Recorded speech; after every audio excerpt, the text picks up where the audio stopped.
नमस्कार, जय हिंद। मैं रवि मोहन शर्मा आप सभी का स्वागत करता हूं पीएससी मंत्रा के इस ऑनलाइन प्लेटफॉर्म पे। दोस्तों, आज हम लोग 31 अक्टूबर से 6 नवंबर तक के रोजगार निर्माण के संकलन को पढ़ेंगे। इसमें देखेंगे कौन कौन सी महत्वपूर्ण जानकारी है जो इस समय चर्चा में बनी हुई है। सबसे पहले एक बड़ी खबर की ओर नजर डालते हैं। इराक के राष्ट्रपति चुने गए। हाल ही में इराक की संसद ने कुर्द नेता अब्दुल लतीफ राशिद को राष्ट्रपति निर्वाचित किया है। जैसा कि इराक में एक शासन व्यवस्था है कि वहां के राष्ट्रपति प्रधानमंत्री को क्या करते हैं, मनोनीत करते हैं। तो राष्ट्रपति बनने के उपरांत अब्दुल लतीफ राशिद ने अल सुदानी को, मोहम्मद सिया अल सुदानी को प्रधानमंत्री मनोनीत किया है। ठीक है, ये खबर पूर्ण हो गई है। इसके बाद बढ़ते हैं अगली खबर की ओर। दूसरी खबर है 1 नवंबर से शुरू होगा घिवली पार्क। सेंट्रल जापान में एक घिवली पार्क के नाम से एक पार्क है जिसे एनिमेशन के मसीहा और जापान के वाल्ट डिज्नी के नाम से जाना जाता है। क्या नाम से जाना जाता है? एनिमेशन के मसीहा और जापान के वाल्ट डिज्नी। ठीक है, ये स्टूडियो अपने आप में एक अनोखा स्टूडियो है। इसमें 3D एनिमेशंस और चलित एनिमेशंस का संकलन किया जाता है। अगली खबर की ओर बढ़ते हैं। दुनिया के सबसे उम्रदराज गोरिल्ला का निधन हो गया है। अमेरिका के कटकी के लुइसविले चिड़ियाघर में एक दुनिया के सबसे उम्रदराज गोरिल्ला की मौत हो गई है। इस गोरिल्ला का नाम क्या था? हेलेन, और इसकी उम्र क्या थी? 64 वर्ष। ठीक है, आमतौर पर यदि बात की जाए तो गोरिल्ला की उम्र होती है 39 वर्ष, 39 ईयर्स, और इसकी उम्र कितनी थी? 64 ईयर्स। चलिए आगे बढ़ते हैं नई खबर की ओर।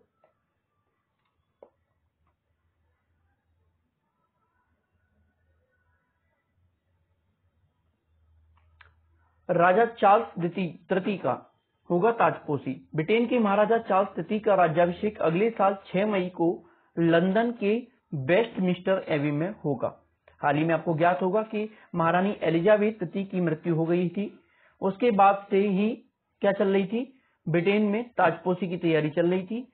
उनके ही राजघराने से कोई व्यक्ति ब्रिटेन का महाराजा बनता है तो चार्ल्स तृतीय को ये जिम्मेदारी सौंपी जा रही है और 6 मई को 2023 में ये पूर्ण हो जाएगी। चलिए अगली खबर की ओर बढ़ते हैं। देश के 50वें सीजेआई बने डीवाई चंद्रचूड़। भारत के मुख्य न्यायाधीश यूयू ललित ने केंद्र सरकार से न्यायमूर्ति डीवाई चंद्रचूड़ को अपना उत्तराधिकारी बनाने का अनुरोध किया है। डीवाई चंद्रचूड़ अब भारत के 50वें CJI chief justice of India बनेंगे। ठीक है ना? इस तरह डीवाई चंद्रचूड़ भारत के 50वें सीजेआई होंगे। आगे देखते हैं अगली खबर की ओर। लेखा महानियंत्रक बनी।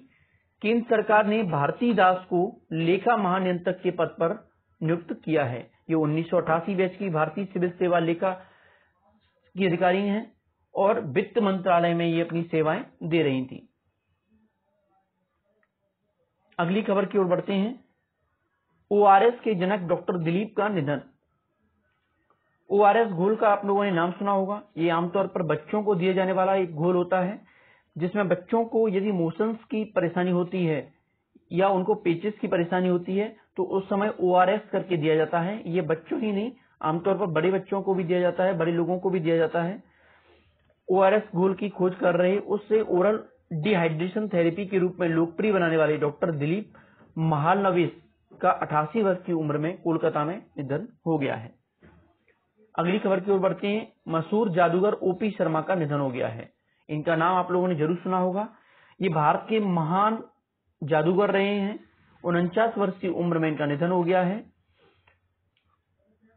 अगली खबर की ओर पढ़ते हैं। पोंडमेन कलमाने कामेगौड़ा का निधन हो गया है। कर्नाटक में तालाबों का निर्माण कर जल संरक्षण कार्यों में शामिल होने के लिए प्रधानमंत्री नरेंद्र मोदी ने इन्होंने सम्मानित किया था। इन्हें मांड्या में दसना दौड़ी के कामेगौड़ा को पोंडमेन और वाटर वॉरियर के नाम से भी जाना जाता है। ठीक है ना? ये कर्नाटक के पोंडमेन थे। चलिए अगली खबर है। दिग्गज फिल्म मेकर इस्माइल सराफ का निधन। बॉलीवुड के दिग्गज डायरेक्टर थे इस्माइल सराफ।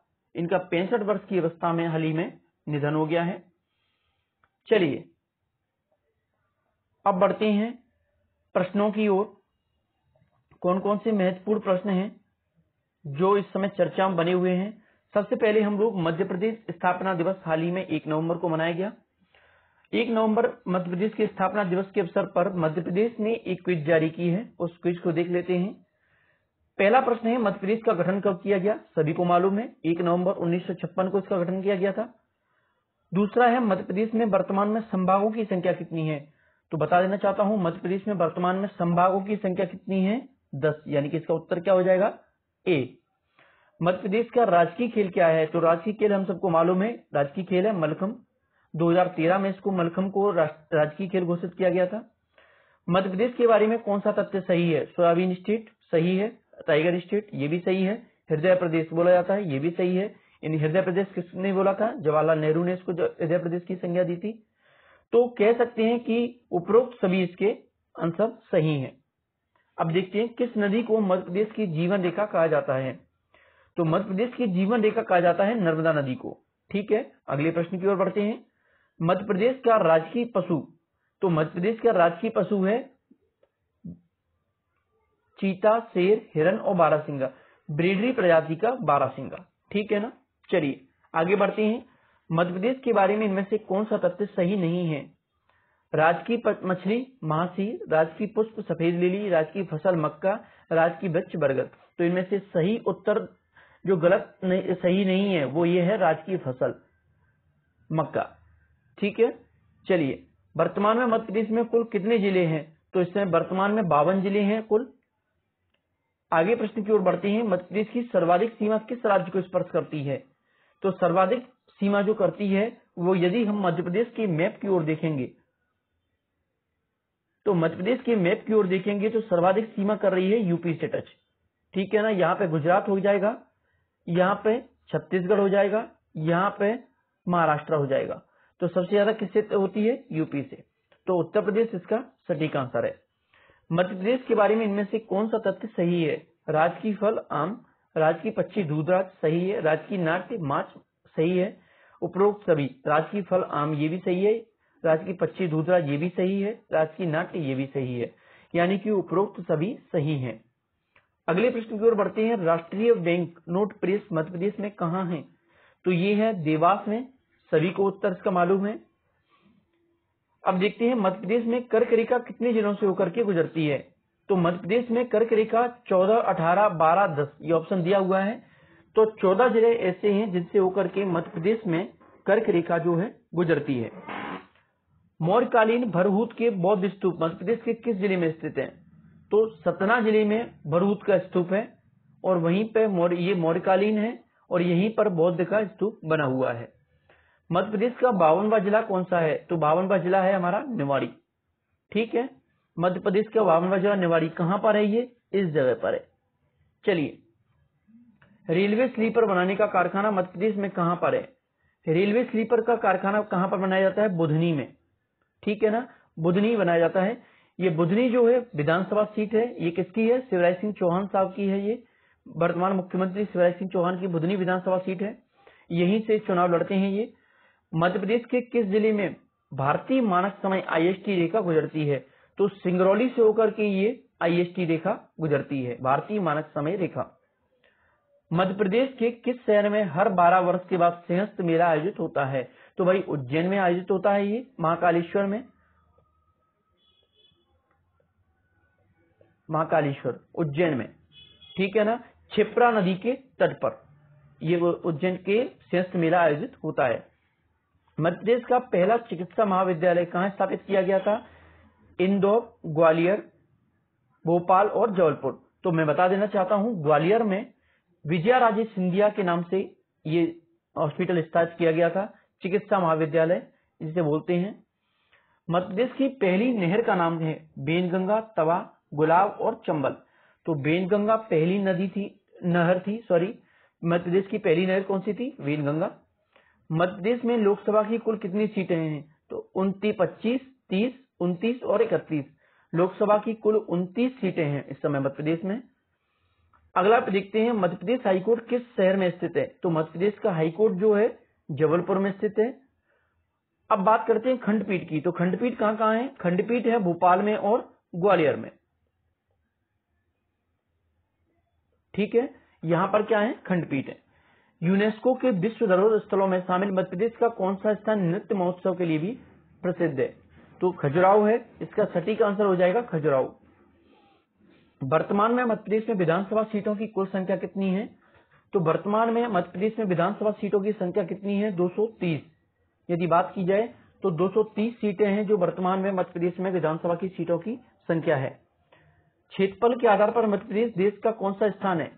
क्षेत्रफल के आधार पर मध्य प्रदेश का दूसरा स्थान है, ठीक है ना।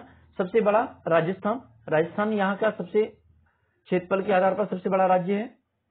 अब देखते हैं मध्य प्रदेश की सबसे ऊंची चोटी कौन सी है? तो धूपगढ़ की चोटी सबसे ऊंची चोटी है। इस प्रकार हम लोगों ने मध्य प्रदेश के सामान्य ज्ञान से संबंधित इन प्रश्नों को हल कर लिया है। 25 प्रश्न थे जो ये महत्वपूर्ण थे। अब आते हैं खेल की तरफ। खेल की तरफ देखते हैं तो ये करंट अफेयर से संबंधित भी हो जाएंगे। इस वर्ष लंदन मैराथन में रेस में महिला वर्ग की चैंपियन बनी है। कौन बनी है? तो ये बनी है येलेम जर्फ येहुला। ये बनी है महिला वर्ग की चैंपियन मैराथन रेस में, ठीक है ना। अब देखते हैं दूसरा प्रश्न। वर्ष 2022 में किस रेसर ने फॉर्मूला 1 चैंपियन पर कब्जा जमाया है? किसने जमाया है? तो मैक्स वर्स्टापेन ने क्या किया है? फॉर्मूला 1 जो रेस होती है उसमें 2022 में चैंपियनशिप पर कब्जा जमा लिया है। तीसरा प्रश्न है, इस वर्ष कनाडा मास्टर्स में पुरुष एकल वर्ग के चैंपियन बने हैं। तो कौन बने भाई? पाब्लो कैरेनो बुस्टा इस वर्ष मास्टर पुरुष एकल वर्ग के चैंपियन बने हैं। चौथा प्रश्न है, इनमें से किस खिलाड़ी के नाम आईसीसी T20 वर्ल्ड कप में सबसे ज्यादा विकेट लेने का रिकॉर्ड है? किसके नाम पर है भाई? तो सबसे पहले देखते हैं साकिब अल हसन के नाम पर है। ये बांग्लादेश के खिलाड़ी हैं। अगले देखते हैं, वर्ष 2022 में किस खिलाड़ी ने वर्ल्ड स्नूकर चैंपियनशिप का खिताब जीता है?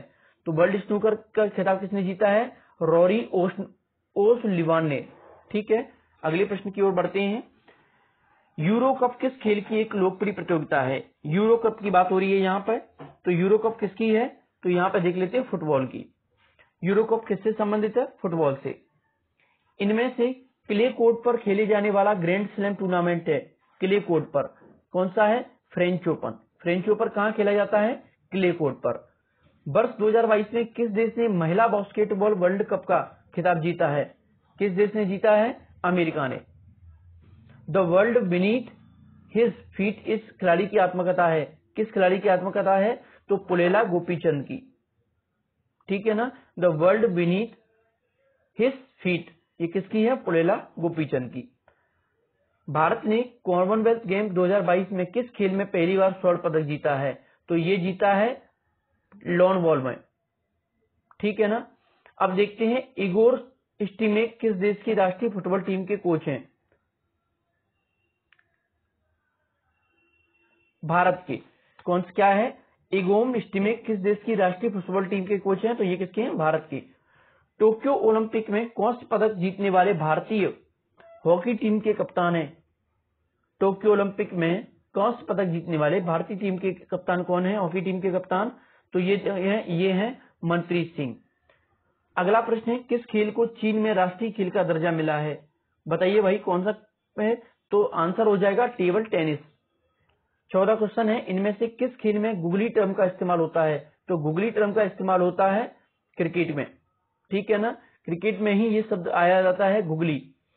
इसे यदि हम बात करेंगे तो गुगली कौन से बॉलर थे जो गुगली फेंकते थे? मुथैया मुरलीधरन के नाम आपने सुना होगा, श्रीलंका के ये बॉलर थे, ये गुगली फेंकते थे। आगे बढ़ते हैं, अखिल भारतीय फुटबॉल महासंघ AIFF के नए अध्यक्ष कौन बने हैं? तो ये बने हैं कल्याण चौबे।